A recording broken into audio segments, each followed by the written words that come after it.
وہ ایک علیحدہ پہلو ہے کہ اس کی معافی دے دی جائے یا اس کے اوپر کوئی رعایت دی جائے، لیکن ان کا فرسٹ پلیس یہ سزا دی جانی تھی۔ اب اس کے ماسٹر مائنڈ کون ہے؟ اگر وہ عمران خان صاحب ہیں تو ممکن ہے کہ ان کو بھی سزا دی جائے، اس بارے میں اسے معاف کر دیا جائے یا اس میں رعایت دے دی جائے، وہ بعد میں دیکھا جائے گا، but in the first place ایک ایکشن تو ضرور ہوگا اس کے اوپر۔ اینڈ یس ٹھیک، عائشہ ہمیں دوبارہ جوائن کر چکی ہیں۔ عائشہ، آپ کو میری آواز آ رہی ہے؟ جی بالکل آ رہی ہے، سوری نیٹ ورک بہت زیادہ انسٹیبل تھا۔ ہاں جی بولیے۔ آپ کو میرا سوال بھی سنائی نہیں دیا ہوگا، میں ریپیٹ کرتی ہوں۔ آپ یہ کہہ رہی تھیں کہ جو ابھی ایک دفعہ تو سزا دی گئی ہے لیکن کہیں نہ کہیں سافٹ کارنر جو ہے وہ موجود تھا، اس سے یہ ظاہر ہوتا ہے۔ تو کیا آپ سمجھتی ہیں کہ یہ جو آج سزائیں دی گئی ہیں یہ ایک سنجیدہ معاملہ تھا اور اس کو جو ہے وہ یہ اس لیے سزائیں دی گئیں کہ ایک میسج جانا چاہیے کہ اس قسم کے معاملات میں خاص طور پر جو ہے وہ قانون کو ہاتھ میں نہیں لیا جانا چاہیے؟ دیکھیے جہاں پر یہ بات ہے کہ سزائیں عام معافی کا بھی جو ہے وہ اعلان کرنے کا مطالبہ کیا جا رہا ہے، اور دوسری طرف جو ہے یہ میں پہلے بھی آپ کے سامنے یہ تذکرہ کر چکی ہوں کہ یہ بیانیہ جو تھا یہ بہت زیادہ اسٹیبلشمنٹ کا ایک پرزور بیانیہ تھا کہ 9 مئی جو ہے وہ ایک حقیقت ہے اور اس کے اوپر جو بھی کلپرٹس ہیں ان کو سزا ملنی چاہیے۔ اب اگر یہاں پر جو ہے عمران خان صاحب معافی مانگتے تو ظاہر سی بات ہے پھر وہ اس بات میں جو ہے وہ ان کے اوپر اعتراض اٹھتا ہے کہ بھئی آپ نے 9 مئی کیا ہے، اسی وجہ سے آپ نے اس کے بارے میں مذمت بھی کی ہے اور معافی بھی مانگی ہے، لیکن کیونکہ اب اسٹیبلشمنٹ کو بھی اس وقت جو ہے وہ ایک سیف ایگزٹ چاہیے، وہ بھی اس سارے معاملات سے جو ہے وہ اپنی جان چھڑانا چاہ رہی ہے۔ ظاہر سی بات ہے، دیکھیے جب 2 پاورز کنفرنٹریشن پر آتی ہیں تو کہیں نہ کہیں تو کسی نہ کسی کو سرنڈر کرنا پڑتا ہے۔ عائشہ تھوڑا سا میں یہاں پہ ایڈ کرنا چاہوں گی کہ بیانیہ میں اور جو ویڈیوز ہمارے سامنے آئیں جس طرح سے وہاں پر جو ہے اٹیک کیا گیا، یہ ہمارے سامنے معاملات تھے، یہ ایک صرف بیانیہ نہیں تھا کہ ایک بیانیہ بلڈ کیا گیا، لیکن عظمیٰ یہ ابھی تک ثابت نہیں کیا جا سکا۔ دیکھیے جب ثابت کیا نہیں کیا جا سکا، آپ یہ سمجھتی ہیں کہ آج سزائیں جو ہیں وہ بغیر ثابت کیے دے دی گئیں؟ بالکل ایسے ہی ہے۔ دیکھیے جب آپ نے جو ہے جب ویڈیوز میں ہم یہ حسان نیازی اور ان لوگوں کو ہم ویڈیوز میں دیکھ سکتے تھے، تو آپ مجھے یہ بتائیں کہ یہ لوگ جو ہیں انہوں نے کچھ نہیں کیا، انہوں نے توڑ پھوڑ نہیں کی، انہوں نے آگ نہیں لگائی۔ دیکھیے پھر پروسیکیوشن نے اس حوالے سے جب عدالت میں یہ جب کیسز چل رہے تھے 9 مئی کے حوالے سے، آپ کو یاد ہوگا پچھلے کچھ عرصہ پہلے ہی عمران خان صاحب کو 4 کیسز میں جو ہے وہ ضمانت مل چکی ہے، 9 مئی کے ہی وہ بھی کیسز تھے۔ تو جب پروسیکیوشن جو ہے وہاں پر ثبوت فراہم نہیں کر سکی تو پھر آپ کیسے مان سکتے ہیں کہ یہ کیس جو ہے وہ ثابت جہاں پہ ثبوت نہیں ملے، دیکھیں میری بات یہ ہے کہ جہاں پہ ثبوت نہیں ملے وہاں پہ جو ہے وہ بری کر دیا گیا، وہاں پہ ضمانتیں مل گئیں، لیکن جہاں پر ثبوت فراہم کیے گئے وہاں پہ سزائیں سنا دی گئیں، تو اس کو تو آپ اون کریں، مطلب پھر اس کو صرف ایک بیانیے کی حد تک نہ لیں، یہ معاملات جو ہے وہ پورے ملک نے دیکھے ہیں۔ دیکھیے بات یہ ہے کہ یہ کوئی پہلی روایت نہیں ہے پاکستان میں اسٹیبلشمنٹ پر حملہ یا ان کے حوالے سے جو بیانات ہیں، یہ پاکستان میں پہلی دفعہ نہیں ہوا، یہ بہت پہلے بھی ہو چکا ہے۔ ٹھیک ہے ڈاکٹر صاحب کچھ کہنا چاہ رہے ہیں؟ عائشہ سوری فار انٹرپشن۔ میں یہ عرض کرنا چاہ رہا ہوں کہ یہ ممکن نہیں ہے کہ ان کے پاس ثبوت نہ ہو اور اس طرح سزا دے دی گئی ہو۔ یہ آپ سوال ضرور اٹھا سکتے ہیں، آپ کا حق ہے اٹھانے کا کہ ملٹری کورٹ میں ٹرائل ہوا، ان کو ڈیو پروسیجر کے اوپر آپ سوال اٹھا سکتے ہیں، لیکن یہ بات ماننے کی نہیں ہے کہ ان کے پاس ثبوت نہ ہو، وہ بغیر ثبوت کے سزائیں دے دی گئی ہوں۔ That's just not possible۔ آپ اس کے دائرہ کار پہ ملٹری کورٹ کے دائرہ کار پہ سوال کر سکتے ہیں، وہ آپ کا رائٹ ہے، بٹ یہ بات ماننے کی نہیں ہے کہ وہ لوگ وہاں تھے ہی نہیں اور میں یہاں پہ تھوڑا سا ایڈ آن کرنا چاہوں گی کہ ماسٹر مائنڈ تو پھر فیض حمید صاحب بھی تھے نا، تو اگر آپ نے ثابت کرنا تھا کہ ان کا ٹرائل بھی ہو رہا ہے، ان کا اپنا ٹرائل ہو رہا ہے، ہم نہیں جانتے، ہم انویسٹیگیٹرز نہیں ہیں۔ سب سے پہلے تو ہمیں پھر ماسٹر مائنڈ کو سزا دینی ہے نا، سب سے پہلے تو ہمیں ماسٹر مائنڈ کو سزا دینی ہے، ہمیں وہاں پر ثابت کرنا ہے۔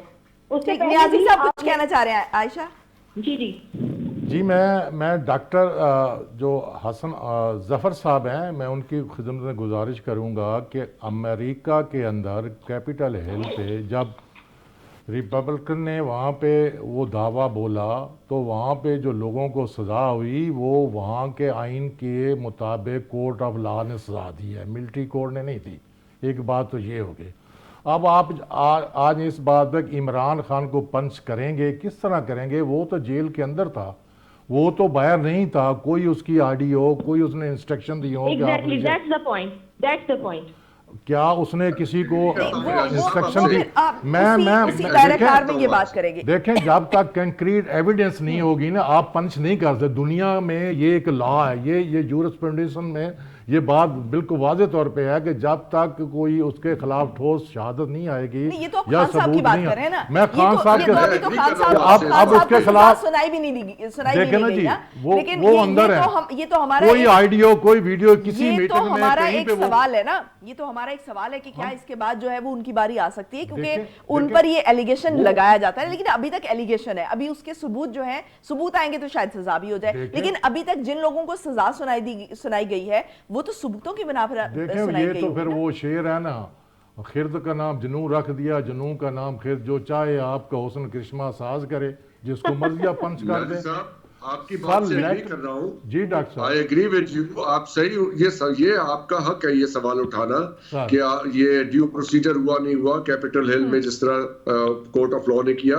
اس دائرہ کار پہ آپ اٹھا سکتے ہیں. میرا نقطہ صرف یہ تھا کہ یہ ممکن نہیں ہے کہ آپ ملٹری کورٹس کی جورسڈکشن کو نہ مانیے، لیکن یہ ممکن نہیں ہے کہ ان کے سامنے ثبوت نہ ہو اور انہوں نے سزا دے دی گئی ہو. That's what I'm saying. ہم اوپن ٹرائل کی بات کرتے ہیں نا ڈاکٹر صاحب. اگر اوپن ٹرائل ہوگا تو پھر دیکھیں اس سے پہلے عمران خان کو پلیز میں یہاں پہ انٹرفیئر کرنا چاہتی ہوں. جی عظما دیکھیے، جب اگر یہ پھر بار ہم جو ہے عمران خان صاحب کی طرف سے یہ بھی جو ہے وہ اظہار کیا گیا اس بات کا کہ آپ جو ہے 9 مئی کے حوالے سے اور اب 26 نومبر کے حوالے سے بھی جو ہے جوڈیشل کمیشن کا جو ہے وہ اعلان کریں یا پھر اس کا قیام عمل لائیں، تو وہ کیوں نہیں لایا جا رہا؟ میں یہی بات کر رہا ہوں جو محترمہ عائشہ نعمان صاحب نے کہا، میں اس کو یہ مطالبہ کرنا ان کا رائٹ ہے. یہ سب باتیں کرنا آپ کا سیاسی حق ہے. اس سے مجھے کوئی اختلاف نہیں. آپ ایک جمہوری ملک ہے، جب آپ ایک جمہوری ملک ہے تو عام سویلینز کے ٹرائل سے پہلے تھے ان کو جو ہے فری اینڈ فیئر، ان کو جو ہے اس چیز کا یہ اعتماد دلانا چاہیے کہ ان کا جو ٹرائل کیا جا رہا ہے وہ فیئر ہے، وہ بالکل فیئر ہے، یا پھر اس میں کسی قسم کی بائسنس نہیں ہے. تو پھر اسٹیبلشمنٹ کو بھی جو ہے وہ اپنا دامن صاف کرنے کے لیے جو ہے یہ فری اینڈ فیئر ٹرائل کی طرف جانا ہوگا. ڈیبیٹیبل ایریا ہے. دیکھیں اس لیے ہم نے ڈائیلاگ میں ہم نے جو پوائنٹ دیے ہیں نا، 2 پوائنٹ، اس میں 9 مئی اور 26 نومبر والا دونوں واقعات پہ کہ آپ ایک آزاد انڈیپینڈنٹ پاورفل ہم کہتے ہیں جوڈیشل کمیشن بتا دیں، سینئر 3 ججز سپریم کورٹ پہ وہ فیکٹ فائنڈ کریں گے. اگر ہم لیکن اس سے پہلے میں میری بات پہلے مکمل، چونکہ میں قابل احترام عائشہ نعمان صاحبہ کی وجہ سے میں خاموش ہو گیا. دیکھیں میری گزارش سنیں، اس سے پہلے عمران خان کو سزا دی، وہ توشہ خانہ کیس میں یا دوسرے کیسز میں ہم نے اسے ایکسیپٹ کیا، ٹھیک ہے وہ ٹرائل ہوئے جیسا ویسا ہے. ہم نے اس کو ہمارا کاؤنٹر جو ہے ہم نے اس کو لائرز بھی ہمیں ملے اور انہوں نے باقاعدہ کیس جو ہے نا اس کو ٹرائل کیا، وہاں پہ بحث کی، وہاں پہ اپنے آرگومنٹس دیے، ٹھیک ہے ہو گیا. ہم نے اس پہ سوال نہیں اٹھایا، اس کے لیے ہم نے اپیل کی، الحمدللہ وہ ختم ہو گیا. لیکن یار یہ جو طریقہ ہے، یہ جو بلکہ میں کہ یہ امیونٹی دیکھیں، ملٹری کورٹس کی سزا کرنے سے پہلے ہمارے آئینی جج نے ان کو امیونٹی دے دی کہ ٹھیک ہے آپ دے دیں. تو پھر اس کورٹ کا، سپریم کورٹ کا جو کنسپٹ ہے اس پہ سوال تو اٹھیں گے.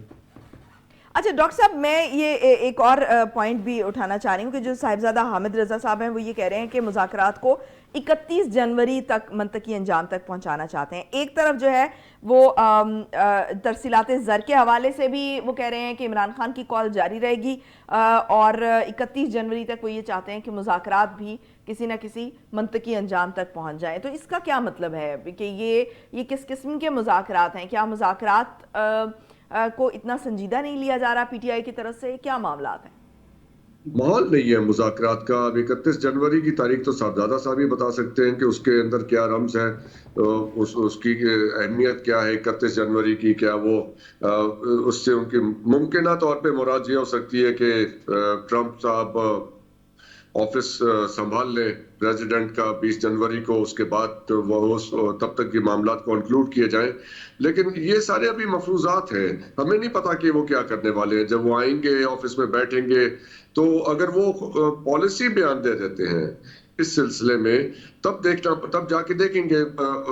ویٹ کر لیتے ہیں 2-3 ہفتے کا تو وقت ہے اگر کوئی ایسا پالیسی بیان, کیونکہ ابھی تو وہ آفس میں نہیں بیٹھے ہوئے, تو رچرڈ گرینر ہو یا ان کا کوئی اور نمائندہ انٹرنل ہو. معاملات میں وہ اس قسم کا پالیسی بیان دے سکتے ہیں؟ یہ ہمارے انٹرنل معاملات میں مداخلت تصور نہیں ہوگی؟ جی بالکل, تصور کر لیں, آپ کا جو دل چاہ رہا ہے تصور کر لیں. سپر پاورز ایسی بہیو کرتی ہیں, وہ آپ کے ایسے معاملات کے بارے میں زیادہ پریشان نہیں ہوتی کہ آپ کو کیسا فیل ہوگا اس سے. That's how it works. اور یہ ایسی دنیا کا سٹرکچر ہے. اب یہ دیکھنا ہے کہ دیکھیے ہماری اسٹیبلشمنٹ بھی تو کچھ سوچ سمجھ کے کر رہی ہوگی نا. میں اسی لیے شروع میں آپ کو اشارتاً میں نے عرض کیا تھا کہ ان معاملات کو ہم اپنی جیو پولیٹیکل سچویشن کے ساتھ ڈی لنک نہیں کر سکتے. وہ کیا کروانا چاہ رہے ہیں, وہ کیا ممکن نہیں ہے کہ پاکستان کی کوئی لابی یا جو بڑے امیر پاکستانی ہیں مشیگن میں جنہوں نے کوئی کردار ادا کیا ہے ان کی کیمپین میں یا انہیں سپورٹ کیا ہے ٹرمپ صاحب کی کیمپین میں, وہ اتنے پاورفل ہوں کہ آئے دن ان کی وجہ سے ٹویٹ ہو, پھر یورپین یونین ان کی وجہ سے ایک بیان دے دے اور برطانوی پارلیمنٹ میں ان کی طرف ڈسکشن ہو. Not possible. یہ سارے ڈاٹس کنیکٹ کریں تو بات کہیں اور جاتی ہے. ابھی آپ دیکھیے کہ کل ہی کی بات ہے جب پاکستانی طیاروں نے افغانستان میں بمباری کی ہے تو پاکستانی اسٹیبلشمنٹ بھی تو رسپونڈ کر رہی ہے نا. یہاں پہ ان کے سامنے کیا اصل میں پکچر ہوگی, اب میں نہیں جانتا کہ وہ پکچر وہ ہمارے ساتھ شیئر کرنے کی پوزیشن میں ہے یا نہیں ہے. ان کے سامنے جو دیکھیے جو انٹیلیجنس رپورٹس اور جو ان کے پاس ڈیٹا کلیکشن ہوتی ہے وہ ہمارے پاس نہیں ہوتی ہے. ہم یہاں صرف میڈیا رپورٹس پہ جتنی بات ہمارے سامنے لائی جاتی ہے ہم اسی کے اوپر تبصرہ کر سکتے ہیں, انہی چیزوں کو ملا کے کوئی تصویر بنانے کی کوشش کر سکتے ہیں. حقیقت کیا ہے, پس پردہ کیا ہو رہا ہے, یہ ہمارے علم میں نہیں ہے. تو ہم اس سے بڑھ کے اپنا بیان بھی یعنی اپنا تجزیہ بھی نہیں دے سکتے. وہ پھر ایک مفروضہ ہی ہوتا ہے جسے ہم in other words conspiracy theory کہہ لیتے ہیں کہ جی یہ ممکنہ طور پہ. تو what I can see کہ یہ کسی اور چیز کی تیاری ہو رہی ہے. ایک بات کنونسنگ نہیں ہے, وہ یہ کہ پاکستان کا کوئی بھی شخص, کوئی لابی, کوئی پارٹی اس پوزیشن میں نہیں ہے کہ ایک امریکن ایڈمنسٹریشن کے کسی ممبر کو یا آنے والی ایڈمنسٹریشن کے ممبر کو وہ انفلوئنس کر سکے کہ وہ پاکستان کے بارے میں ایسے بیانات دیں.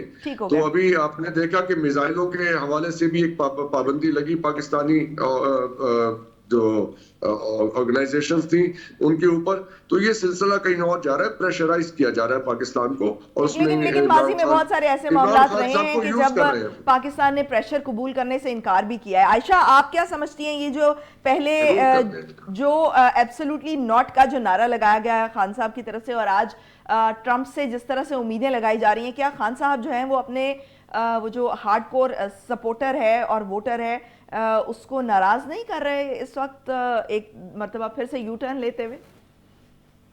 دیکھیے عظمیٰ, یہ ہمیں سمجھنے کی ضرورت ہے جب ایبسولوٹلی ناٹ کہا گیا تھا نا, اس وقت کے حالات کیا تھے, اس کے اثرات کیا تھے, یہ بھی ہمیں دیکھنا ہوگا. لیکن ہمیں یہ بھی یاد ہونا چاہیے کہ ایبسولوٹلی ناٹ کے بعد جو ہے وہ بیگرز آر ناٹ چوزرز بھی کہا گیا ہے. تو یہ بھی ہمیں جو ہے یہ اب کہتے ہیں نا ماضی سے سیکھنے کی ضرورت ہوتی ہے. تو ابھی ماضی قریب میں ہی جو ہے ہمارے وزیر اعظم جناب شہباز شریف صاحب نے کہا تھا, پھر ہمارے وزیر دفاع کی طرف سے بھی یہ بیان دیا گیا تھا, امریکہ ہمارا مائی باپ ہے, ہم کیسے امریکہ کو آنکھیں دکھا سکتے ہیں. تو آج یہ وہی امریکہ ہے, یہ وہی امریکہ ہے جس نے رجیم چینج میں آپ ان کے اور وہ آپ کے سہولت کار تھے. اس وقت جو ہے امریکہ کا انفلوئنس تھا آپ پر, لیکن آج امریکہ کا انفلوئنس نہیں ہے.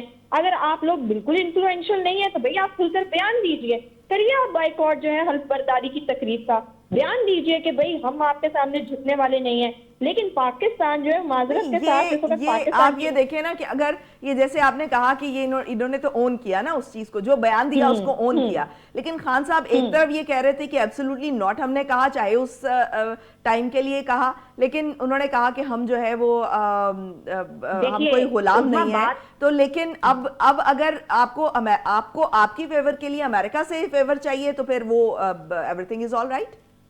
نہیں بالکل, اگر آپ میں اتنے گٹس ہیں, اگر آپ میں اتنا جو ہے وہ دمخم ہے تو ضرور بیان دیجئے, اپنے سر پہ اپنے بلبوتے پر لڑیے, آگے ہوئیے اور ایسے بیان دیجئے. کس نے بیان دینے سے روکا ہے؟ لیکن مسئلہ سارا یہ ہے کہ جب عمران خان صاحب نے ایبسولوٹلی ناٹ کہا تھا نا تو اس کے پیچھے عوام کھڑی ہو گئی تھی. اب دیکھنا یہ ہے کہ اس وقت پاکستان کے عوام الناس کے جو حالات ہیں پاکستان میں اس وقت جس طرح سے جو ہے وہ ایک بنانا ریپبلک کی تصویر کشی جو ہے وہ سامنے آ رہی ہے, تو اس میں دیکھنا یہ ہے کہ عوام جو ہے اس سب میں حکومت کے پیچھے کھڑی ہوتی ہے. لیکن مجھے ایسا لگتا ہے کہ جس طرح سے پاکستان کی عوام کو کرش کیا جا رہا ہے, جس طرح سے پاکستان کے پولیٹیکل سسٹم کو سبوتاج کیا جا رہا ہے, اس کے بعد میں نہیں سمجھتی کہ اگر یہ امریکہ کو آنکھیں دکھائیں گے تو یہ پاکستان کی لیکن آج خان صاحب نے جو ہے وہ حکومت کی طرف سے دیوالیہ ہوتی معیشت کو سنبھالنے کا اعتراف بھی کیا ہے. نیازی صاحب جی کیا کہیں گے آپ؟ جی میں پہلے تو میں یہ عرض کروں گا, آپ ابھی عظمیٰ صاحبہ فرما رہی تھیں کہ اس طرح ان کو دعوت دے کہ عمران خان یو ٹرن لے لے. عمران خان نے تو ابھی بات ہی نہیں کی, ایک نمبر ایک. نمبر دو یہ ہے کہ ماضی آپ کے سامنے ہے, ایبٹ آباد آپریشن آپ کے سامنے ہے, کس طرح مداخلت ہوئی. 3 سال ایک غالباً وہ کونڈا لیزا تھی, اس نے 3 سال ہمارے ملک کو چلایا. پھر یہ ابھی ماضی قریب میں آ جائے, یہ سائفر یہ مداخلت نہیں, یہ تو پڑھی لکھی ہے نا, اس کو تو ڈینائل نہیں دے سکتے, وہ خود بھی مان رہے ہیں, سارا کچھ مان رہے ہیں. عمران خان نے ایبسولوٹلی ناٹ اس لیے کہا تھا کہ میں ڈکٹیشن نہیں لوں گا, ہم غلامی نہیں کریں گے, ہم برابری کی بنیاد پر دوستی کی فرینڈشپ بھی کریں گے اور اپنے معاملات آپ کے ساتھ بالکل ڈسکس کریں گے. تو یہ ساری باتیں. پھر میں ایک اور بات بتاؤں نا, تو وہ عمران خان جو ہے نا وہ اس نے جو بھی فیصلے کیا ہے وہ ملک اور قوم کی فلاح بہبود اور اس کے مفاد کو سامنے. چلیے یہ فیصلہ کرنا تو عوام کا کام ہے. ناظرین آپ لوگوں کا بہت شکریہ. ناظرین آج کے لیے اتنا ہی, کل ہوگی آپ سے دوبارہ ملاقات. مجھے دیجیے اجازت, پاکستان کی ہمیشہ پائندگی کی دعا کے ساتھ. اللہ حافظ. ناصر.